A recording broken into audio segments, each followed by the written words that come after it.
Matthew 22. And Jesus answered, and spake unto them again by parables, and said, The kingdom of heaven is like unto a certain king, which made a marriage for his son, and sent forth his servants to call them that were bidden to the wedding, and they would not come. Again he sent forth other servants, saying, Tell them which are bidden, Behold, I have prepared my dinner. My oxen and my fatlings are killed, and all things are ready. Come unto the marriage. But they made light of it, and went their ways, one to his farm, another to his merchandise. And the remnant took his servants, and entreated them spitefully, and slew them. But when the king heard thereof, he was wroth. And he sent forth his armies, and destroyed those murderers, and burned up their city. Then saith he to his servants, The wedding is ready, but they which were bidden were not worthy. Go ye therefore into the highways, and as many as ye shall find, bid to the marriage. So those servants went out into the highways, and gathered together all as many as they found, both bad and good. And the wedding was furnished with guests. And when the king came in to see the guests, he saw there a man which had not on a wedding garment. And he saith unto him, Friend, how camest thou in hither, not having a wedding garment? And he was speechless. Then said the king to the servants, Bind him hand and foot, and take him away, and cast him into outer darkness. There shall be weeping and gnashing of teeth. For many are called, but few are chosen. Then went the Pharisees, and took counsel how they might entangle him in his talk.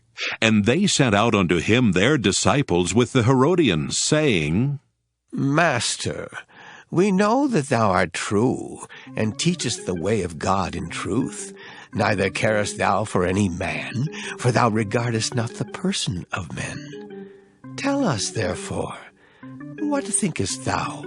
Is it lawful to give tribute unto Caesar, or not? But Jesus perceived their wickedness, and said, Why tempt ye me, ye hypocrites? Show me the tribute money.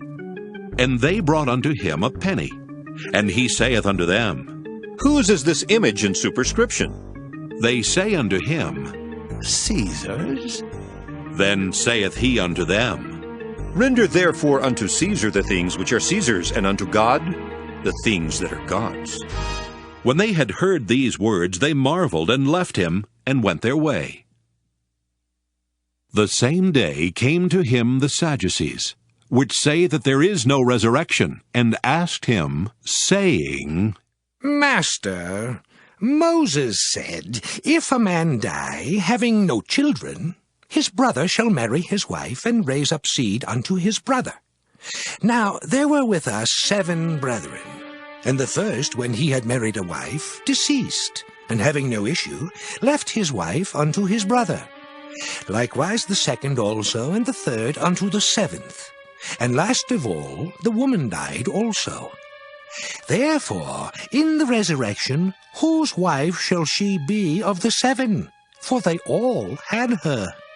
Jesus answered and said unto them, Ye do err, not knowing the Scriptures, nor the power of God. For in the resurrection they neither marry nor are given in marriage, but are as the angels of God in heaven. But as touching the resurrection of the dead, have ye not read that which was spoken unto you by God, saying, I am the God of Abraham, and the God of Isaac, and the God of Jacob? God is not the God of the dead, but of the living. And when the multitude heard this, they were astonished at his doctrine. But when the Pharisees had heard that he had put the Sadducees to silence, they were gathered together.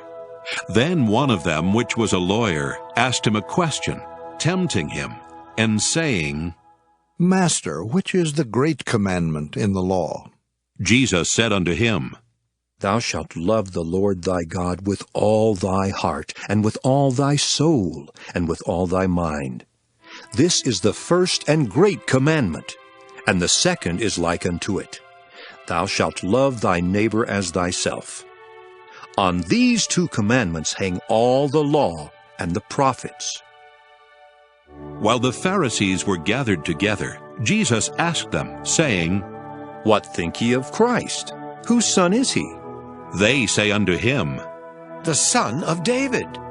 He saith unto them, How then doth David in spirit call him Lord?